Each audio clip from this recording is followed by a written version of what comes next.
మన సల్మాన్ ఇంటిపై కాల్పులు, ఇప్పుడు సైఫ్ కి కత్తిపోట్లు, బాద్షాతో పాటు మరికొందరికి హెచ్చరికలు. గుల్షన్ కుమార్ మర్డర్ నుంచి గోవిందా కాలికి బుల్లెట్ దాకా బాలీవుడ్ లో అలజడి రేపుతోంది. ఇటీవల ప్రముఖ బాలీవుడ్ నటుడు సైఫ్ అలీ ఖాన్ పై జరిగిన దాడితో చిత్ర పరిశ్రమ మొత్తం ఒక్కసారిగా ఉలిక్కిపడింది. ఎంతో సెక్యూరిటీ ఉన్నప్పటికీ ఇంతటి ఘోరం జరగటంతో బాలీవుడ్ భయాందోళన చెందింది. సైఫ్ పై దాడి కన్నా ముందు మరో స్టార్ నటుడు షారుఖ్ ఖాన్ ఇంటిపైన రెఖీ జరిగిందనే ప్రచారం మరింత ఆందోళన రేకెత్తించింది. ఇప్పటికే సల్మాన్ ఖాన్ ని చంపేస్తామని పలుమార్లు బెదిరింపు కాల్స్ తో పాటు హత్యాయత్నాలు కూడా జరిగిన సందర్భాలున్నాయి.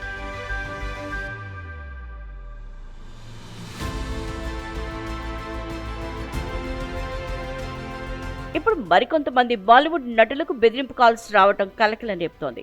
పలువురు బాలీవుడ్ సెలబ్రిటీల్ని చంపేస్తామంటూ ఏకంగా పాకిస్తాన్ నుంచి బెదిరింపు కాల్స్ రావటం పోలీసులకు సవాల్గా మారింది. కపిల్ శర్మ, రాజ్పాల్ యాదవ్, సుగంధ మిశ్రా, రెమో డిసౌజాకు బెదిరింపులొచ్చాయి. తమకు ఈమెయిల్స్ వచ్చాయని పోలీసులకు ఫిర్యాదు చేశారు. ముంబై అంబోలి పిఎస్ లో కేసు నమోదైంది. 8 గంటల్లో రిప్లై ఇవ్వకుంటే చంపేస్తామంటూ బెదిరింపు మెయిల్స్ వచ్చాయని పోలీసులకు ఫిర్యాదు చేశారు.